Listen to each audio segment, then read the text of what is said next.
studying, I'm finding things in history that my work relates to. So Malcolm Stewart is the author of a book called The Star-Cut Diagram, and his work is based on a man's work, Tones Brunes, who is really heavily into sacred geometry. And their book is about how this form is relevant to all the sacred arts, a lot of Eastern arts too. And it reveals a proportion known as phi, the extreme to mean ratio. So that is the outermost square and all the divisions of that square. And what it divides into is this triangle. So there's many of these triangles. If this is unit 1, this measures to be unit 2. This becomes root 5. Right? Now, the perimeter of that triangle expresses the extreme to mean ratio, which is root 5 plus or minus 1 over 2. So in combination, it's an expression of the extreme to mean ratio, as I said. Also, the triangle divides down into infinity with the expression of that ratio, which I have drawings, but let me get to how this works. Sure. So when I worked on this project, it was pre-computer when I was solving it. And I was poking holes in the paper using my compass to try to find the center points to create the arcs. And I saw that the center points were creating a pattern, and the pattern was that triangle. And so all the arcs that are created within all the letter forms and all the angles that are responsible for the angles like X and K and stuff are this triangle. And so that's what is being revealed in these, I call them, it's data to me. So this point here creates this circle here. Interesting. And that circle is part of the back of the K. Now this point here creates this circle here. You see that? And it tangents to the circle we had made previously, and it also connects to another circle, which I'm a little upside down. So the circle that is created by that, by this point. So these are center points to all the circles, and the circles come together and overlap each other so that it creates a smooth curve.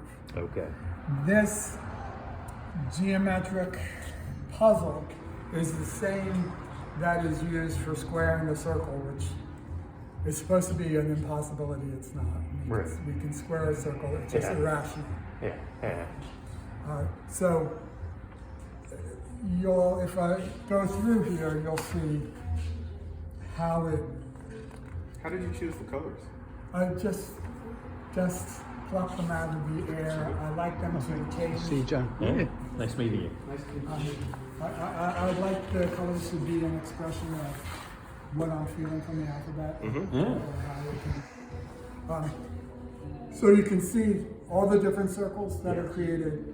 The center points are all and not one point can move without the whole system being destroyed. And so I don't know what the mathematic probability is of 26 letters that were formed through happenstance, through different groups coming together. So this is an existing... Yes, it's an existing letter form. So... This is Geoffrey Torrey's letters. He is a French Renaissance printmaker. The white outline is my letter. Now if you look, you'll see that there's a difference in the X. You'll see, especially the S, but there's an explanation for that. So did you discover this? So you kind of... It's a discovery, it's not a design. So interesting. So why is yours different from his with your white outline? Because I saw this triangulation happening, and in order for it to work, Yeah. it had to move. The letter form had to move. Interesting.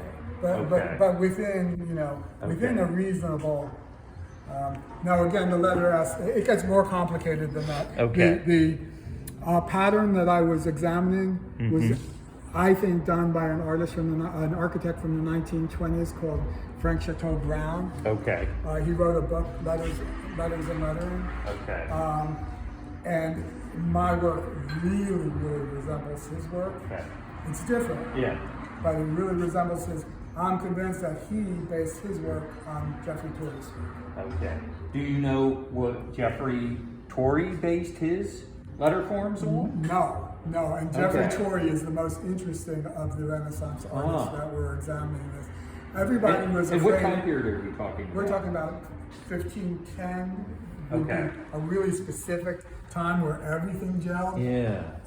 Interesting. Jeffrey Torrey was not afraid of the church. Okay. Now he was French. He was the master printer for the King of France. Yeah.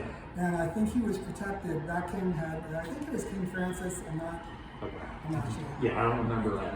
It's been a while. So he had a king's palace, much like Medici invited artists. So Hey, Da Mose, Vinci will you help was Melinda? the master painter Yeah. Help Melinda clean at up. the French palace. Torrey was the master printer at the French palace. A guy named Pico della Mirandola, Yeah. who was a Renaissance philosopher, theologian, Yeah. was Yeah.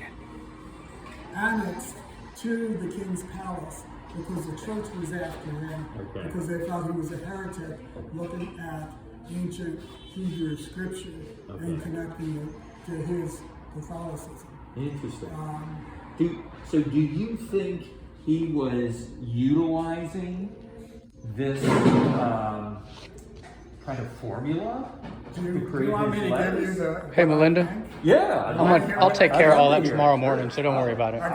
Yeah. I gotta work tomorrow, so I'm coming in. So, I'll just leave these in. Yeah, that's fine. the alphabet all originated from one spot. Okay. So supposedly it's the Phoenician alphabet. Okay. And all alphabets emanated out from that one alphabet. An alphabet's a Right. very specific thing. Okay, there's hieroglyphics, there's Chinese characters. Those are not alphabets. So are we talking about the Roman alphabet? No, we're talking No. about a lot Just- of different alphabets. Oh, just the concept The of concept alphabet. of an alphabet. Oh, okay, The okay. concept of an alphabet is a letter that is abstract. It's non-representation, and it is the indication of a sound. Right? Where other things like hieroglyphics are symbols that mean things. Okay. So supposedly the alphabet came to us from the Phoenicians. It's also said that the alphabet was given to Moses, and Moses brought the alphabet to the people. Same area, same time frame, same everything. Who knows? Interesting. Okay. Now, there's a bunch of alphabet-based creationist stories throughout religions, Eastern and Western religions. All right. How can the alphabet be the first thing out of nothingness, out of the void, if the alphabet isn't abstract? If the alphabet is the representation of a cow, how can it be the first thing? Because a cow would need to exist.